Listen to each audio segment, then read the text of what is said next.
Television has evolved so dramatically in the last generation, and a lot of you on stage are responsible particularly for the beautiful growth, I would say, of reality TV.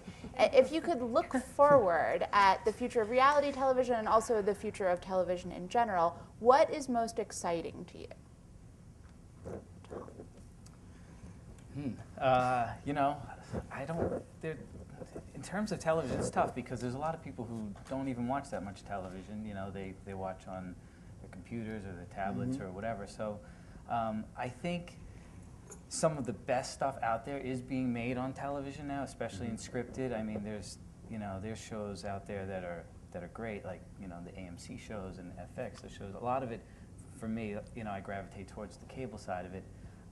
But I think that there's a lot of different outlets for many different types of material. So it gives you, a better chance, depending upon your idea or what you have, to find a home for it somewhere, in the television landscape, I think. So I think the abundance of places to go is probably exciting for people who are just getting into the business. Do the rest of you think that Netflix and Hulu and digital distribution, are those good for television overall? They're good for me as a producer. There's more How people so? buying, I mean, they're doing more scripted programming now, is the way I look at it. That this whole digital streaming is just another outlet, and it's another way for people to get their entertainment, and it's not dependent on a grid where it's all thrown up there at the same time of year, and you try and get everybody's attention, to watch at a certain time in a certain place. It's just about getting an awareness, and then they can come in and digest your show in bigger chunks. A lot of people will watch Nurse Jackie at the end of a season when it's on Netflix and rent it and just be on that journey and immerse themselves in it. And for me as a storyteller, that's really a great way for them to experience a show, even though, I mean, I'll be getting the numbers that we want on that weekly basis. But Hulu, Netflix, and other people out there, other new outlets buying original content as a producer, to me, that's great. I think it's, from a network point of view, I think that there's not a really good distribution system for us yet. A la carte programming, show specific, absolutely, fantastic. But I think if you look at the trend in media for networks and how you retain your brand and your message and your voice across all of your series, as you get into Hulu and Netflix, I think there's really big questions that are raised as how you continue the cable landscape with all of these new distribution methods. Keep getting advertisers to buy spots when everybody's watching it. Yeah, I mean, there's something new, right? And I think that's probably a panel for a different night. But I think the opportunities for what that medium is and how it moves, and that's the new frontier, and I don't think anybody's figured it out yet. What about content-wise? Where are the most exciting pitches coming to you from? Is it reality? Is it scripted? Is it some combination of the two? I think I've been a little bit jaded recently, and I will tell you, I think the best pitches I've gotten recently and super excited about, bizarro, and I say bizarro in the most loving sense, but auteurs, real filmmakers, who typically I think 5 years ago, 3 years ago, would have frightened me. I would have been very frightened to buy projects from independent producers who are small, who've probably never produced a television show before, but what they can offer me is access into a world that, Pilgrim or Original or these bigger production companies aren't going to get. And that has been incredibly exciting and rewarding in working with these up-and-coming filmmakers, sometimes pairing them with larger companies to get the series made. But I think that's been terribly exciting for me, and I think that's the opportunity that things like Netflix and all those, the YouTube channels, especially the millennials, and to your point, I mean, they're taking cameras and they're just going and they're doing it, and they're not waiting for pilot season, and they're not waiting for anybody. And I think when people can get out there and when you can create content and make yourself invaluable and find the talent, I mean, that's how to make it.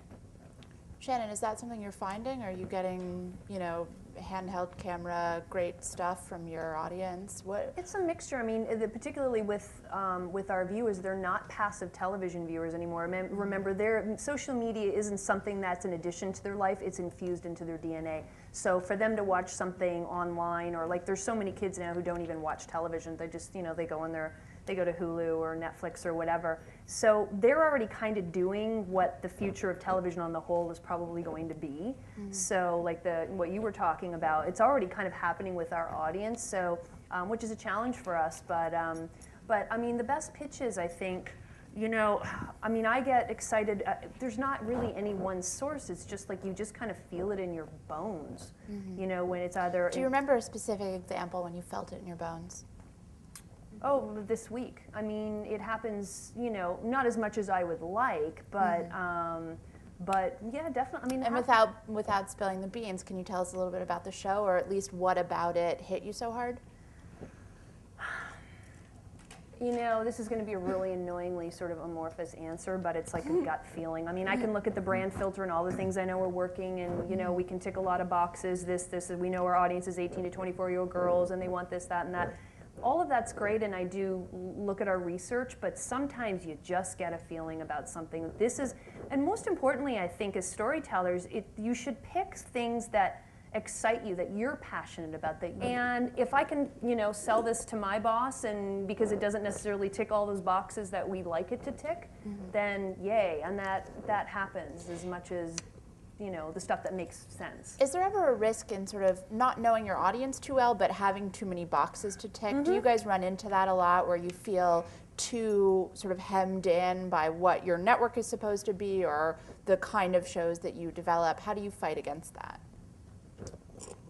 Me personally? Is that something that you encounter? Yeah, I do. You know, we also have a couple of different studios that we develop for, and they have different needs. And some of them I struggle with more, you know, that go against my sensibilities. But what you have to do is you have to kind of open your mind to, okay, here's what they need.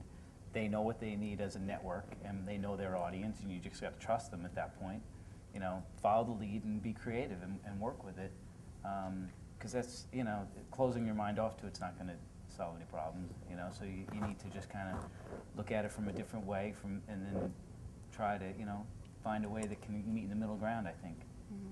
Nicole, how much attention do you pay to buzz, to critical reviews, to press? How much does that influence you? It influences a lot. I mean, not enough that that's all I think about. But I mean, so often I think the projects that are circulating in cable TV, they are, you know, cookie cutter, mass produced, could live on 5 different networks. And that's the way of the business, right? I think if you're a producer and you have an idea, you don't necessarily feel passion for it. You just want to sell it to the widest possible buyers. And I think, you know, more often than not lately in my office, people come in and they show me the tape, and I just sit there and look at them. And that's really, this is what you're here to sell me today? Let's talk about it. Let's talk about what I'm excited about. Let's talk about the opportunities. I think exactly what we're saying on this panel in storytelling, what you want to make.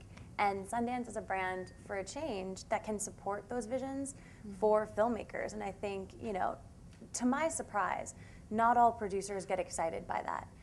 And producers that I've worked with for years at different networks, and they say, you know, you're just really difficult to pitch you. And I said, funny. I think it would be so easy. It's the one show. Jen and I have my deep thoughts in the shower as well. But it's the one thing that you think about in the morning, or it's the last thing you think about, and then you think, oh, there's nobody who's ever going to buy that show. You know, take it to Sundance, take it to us. Let's just see. But it's shocking to me time and time again about how many producers, I think, just if you can't sell it to 5 different networks, it's not worth thinking about. On to the next thing. I get that a lot. That's depressing. Yeah, Yes, it it is, and you feel them. And at MTV, we're like, look, if you can pitch this to 4 or 5, don't bring it to me. That's right. You know, our audience wants something unexpected, and that's really exciting.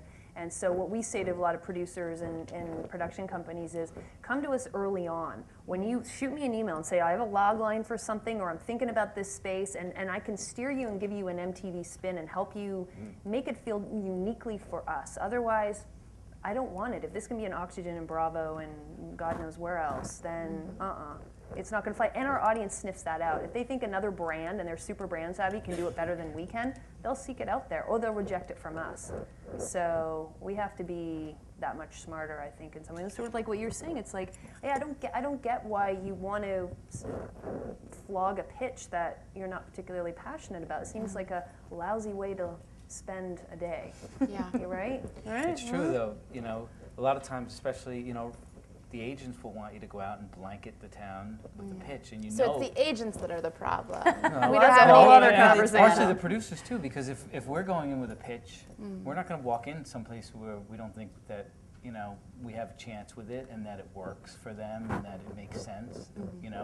Even if it means maybe there's two versions of that pitch and tailoring it for a different network, because especially in cable, a lot of networks, they have specific needs.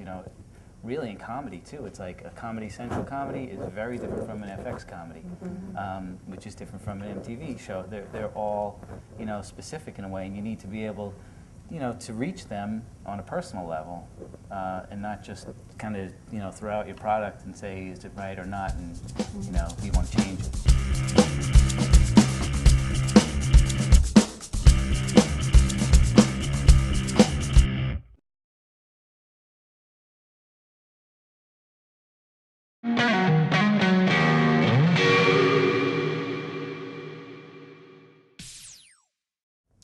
Television has evolved so dramatically in the last generation, and a lot of you on stage are responsible, particularly for the beautiful growth, I would say, of reality TV.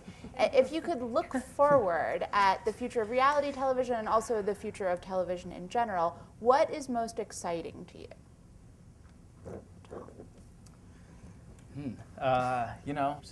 Of material, so it gives you a better chance, depending upon your idea or what you have, to find a home for it somewhere, in the television landscape, I think. So I think the abundance of place, especially in scripted, I mean, there's shows out there that are great, like, the AMC shows and FX, the shows. A lot of it, for me, I gravitate towards the cable side of it.